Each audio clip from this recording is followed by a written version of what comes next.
We have an amazing show for you today. We're going to revisit the National Road Music Series, and our guest today is the Stampede String Band, and they are so killer. I mean, it's amazing to get like a real bluegrass band to show up on our stage. Real songwriters. We always have real songwriters. Are they ever not real? No, that's not really true. So it's really cool to have actual guys on here that know how to pull the strings, so to say. So we got it all coming up for you right now. We're going to go step into the green room, have a little interview with these guys from the Stampede String Band right here on Moonshine and Music. You want to hear what a manatee sounds like? Thing where I sing better if I am barefoot. And I don't have socks on right now. Everyone knows my name, they can read it on my sleeve. Played a banjo badly.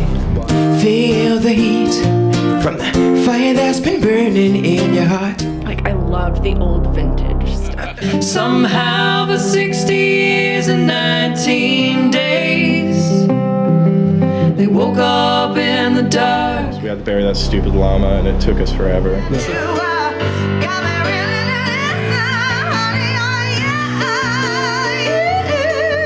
How to make music happen, how to make it pretty, how to make it dissonant, and I learned how to sing through them. Don't let babies with crazy people, cause they never go away. And then you could take like 6 pennies and tape them to the arm and it would ride over the wave. Maybe later tonight I'll see horses.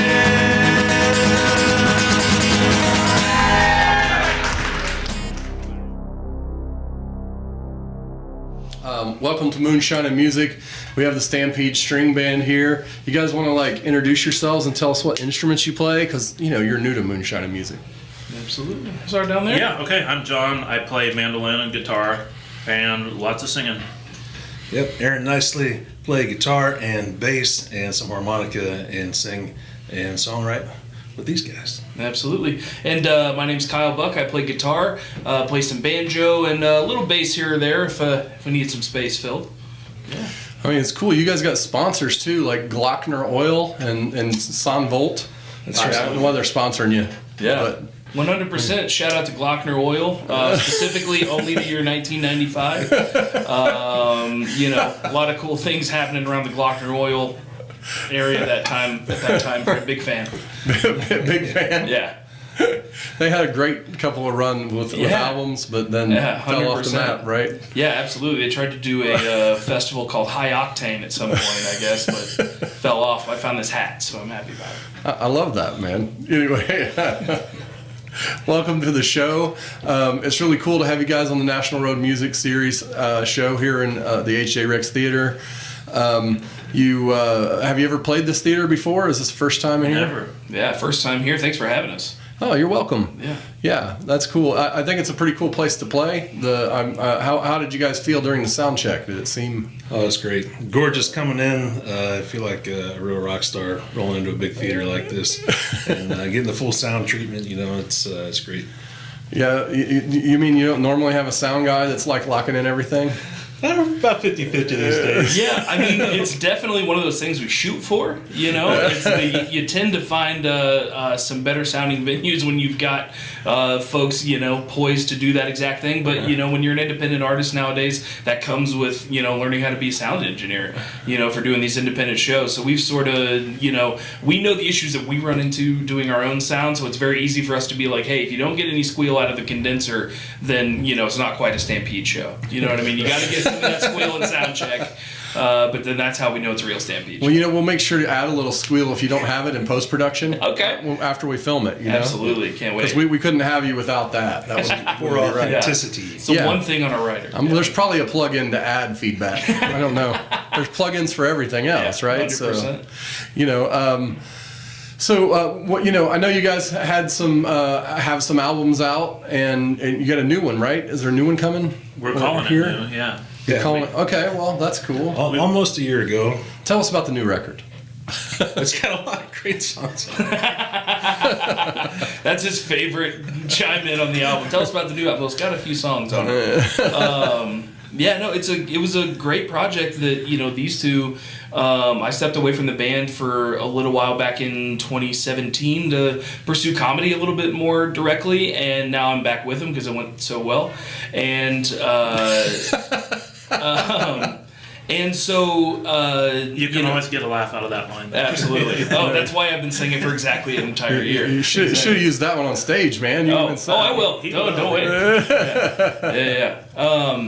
But no, it was really cool. These guys recorded some great songs as a duo, in the time following the pandemic, and it just turned out to be a beautiful project. Yep. So the album is called "The Last Shall Be First," not "The First Shall Be Last." Very important. Which I say that wrong a lot of times. It's meaner if you call it "The First Shall Be Last." That's right. Get back on. What they ever do? You ain't first, you're last. That's a Ricky Bobby thing. Be careful. You don't want to get copyright infringement. Absolutely. But yeah, it was a bunch of songs John and I had worked on, kind of darker themed for the most part. Just really digging into some places that we hadn't before. Really pushing our songwriting, harmonies, and stuff like that. And really seeing what we could do as a two-piece musically and still fill the space that we filled as a three-piece and a four-piece in the years past. Well, as this is a singles era, do you have a certain song that you're just like, I love that one, that's the one that we want you guys to? We got lots of them. All of them feel that way. Well, it's like a Michael Jackson's Thriller, but not. In that, every track. I think that's a perfect one, description. Right? Yeah, it is, but definitely isn't at the same time. I think there's a few that kind of stand out, and from the very beginning, Aaron's song "One Thing at a Time" is one. Well, when we got the CD, I'd listen to that thing over and over and over again, and just really enjoyed that. He could talk about it better than what I can, in terms of the meaning of it, but that was one that early on stood out. I got a long list of songs that I like of mine, but I kind of put that at the top of the list. I mean, that's one of those questions that I love to ask. Do you listen to your own stuff? For me, if I really like it, it doesn't matter who made it, even if I made it. There are definitely songs on a record that I have where I don't ever want to hear them again. But it's really nice when there's one you throw it on, and you're like, dang, that was done well. Is that something for you as well? Well, the other guys will probably have different answers. I listen to very little music. I kind of, in a way, come from a culture, mostly like a family culture, but a church culture as well, where you sing and you make music. And when you're making music, you're not always looking for the next thing that you can consume musically. So most of the time when I listen to music, it's like it's purpose driven. If I'm just listening to a recording, I want to learn something from it. And most of the time, if I listen to my own music, it's the same thing. I want to learn something from this recording. When we come out with a new CD, I would listen to it lots of times and just kind of sit back and enjoy it. But after that, if I listen to it, then it's probably critique and analyze time. Yeah, I love listening to the sound of my own voice. I'm not ashamed to say that. So I recorded the album in my living room, mixed it, produced it, the whole thing. So I listened to it 10,000 times before anybody else heard it. And I still love listening to it. The song John mentioned is One Thing at a Time. That's what we kind of used as a single for the album. And it's an old song. We tried a few different ways. It never really worked. It never really stuck. And we just nailed a near perfect take of it. And which is hard because Aaron would sing the melody, and every time he'd sing it, it would be a different melody. And I'm trying to sing harmony, and I don't know what note he's going to sing. Still sorting it out a little bit. So he was rewriting the song up until the last time you pushed record? Well, I'll sing it different tonight, too. Whatever got recorded is the official version, quote unquote, right? In the past now. Maybe that's why I don't listen to music very much, is because I don't go along with official versions. The guys who were recording the music now there's an official way to do something. When somebody puts out a song today, that's the way that song's always done. But in the early days of the music industry, it wasn't that way. You get up and you play music, and when you're in a concert, sometimes, well, you play music that fits the situation, and sometimes you're just like really going to tear into it, and sometimes you're going to be a little sweeter and prettier and more spacious in the things that you do. So so songs, in my mind, that's what music is. It's going to meet the audience and it's going to meet the venue where it's taking place, and so it's always a different act every time. Yeah, I love that.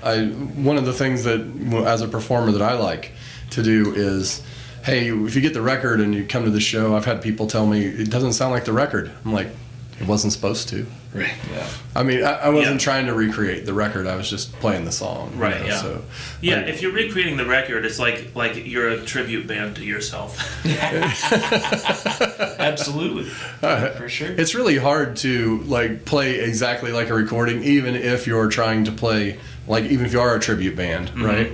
I mean, that my respect for tribute bands comes from, there's no way I could like discipline myself to play like a Led Zeppelin song exactly like they played it. I mean, I couldn't do it. Like mentally, it wouldn't work for me. So I have a lot of respect for that, but also it's not something I can do. So, and it's also a little bit of the difference between creative expression and sort of just recital. Right? Like it's that's what I think is the most fun about getting up with these guys specifically, is that we're gonna probably play it in the same key, maybe maybe not, but also maybe I put the capo on the wrong fret. Exactly. Yeah, that's for sure. Surprise. We call Omahas a lot on stage. Omahas get called a lot on stage. And I love that you're using a Peyton Manning reference. You just won me. Oh, absolutely. Hell yeah. I did my research, Joe. No, it was one of those things that, especially when listening to the last album, listening back to that was, because I don't play anything on it, was very refreshing, because they were all new songs to me for the most part, and even the couple of covers that made the album were ones that I wasn't super familiar with, and so it was a refreshing thing to not only listen to all that stuff for the first time, but also now getting to perform a chunk of those songs. I get to sort of, it's always going to be different than the version, because, you got that third part on it. So we can always have a little bit of wiggle room there, which is a lot of fun as well. That's awesome. You guys got a certain thing you want us to listen for tonight? No? We don't know what we're going to play. Yeah. So, I love that. Well, I think we're definitely going to throw some new songs in the mix. I think that's probably going to be guaranteed, because... We're warming up for a new record? Yeah. Yeah, we got the ones about a year old, so that means that we're itching to be like, well, we'd like something new to promote. That'd be fun. You know what I mean? That's just kind of how it goes. We just love creating. Oh, that's awesome. Yeah. Well, hey, thanks for coming out. Thanks for being on the show tonight, and thanks for being on Moonshine and Music. Thanks for having us, Joe. All right. See ya.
The sun already rose and set twice since I begun. Probably gonna do it 2 more times. Lord, be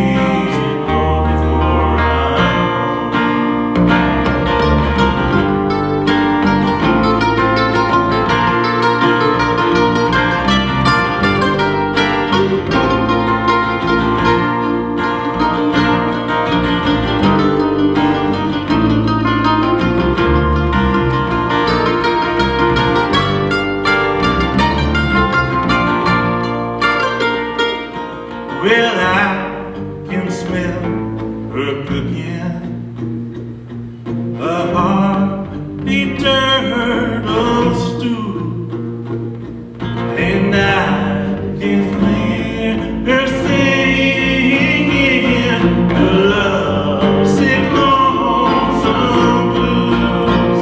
Well, I've got one long mile to go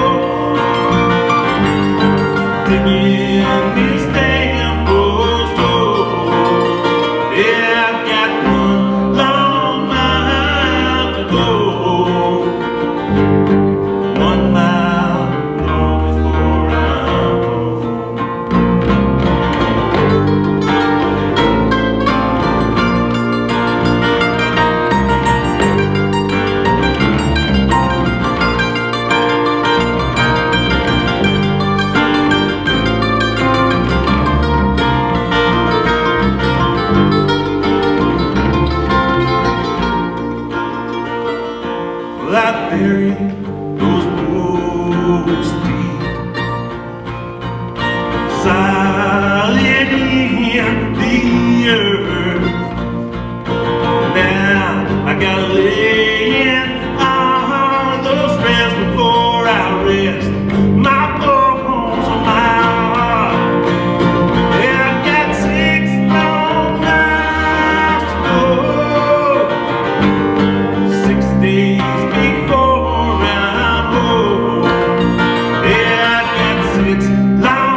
Moonshine and Music is produced by Joe Shelton. Our cameraman Grip stunt double, and he does other stuff. Brent Lee Smith. On audio, we've got Joe Shelton and Tony Seiler. And on artwork, Bailey Shelton. Lighting by Heather Warnstaff. Our production assistants are Patrick Zabriskie, Sarah Shelton, and Ray Hoskins. Thanks for joining us, and we'll see you next time on Moonshine and Music.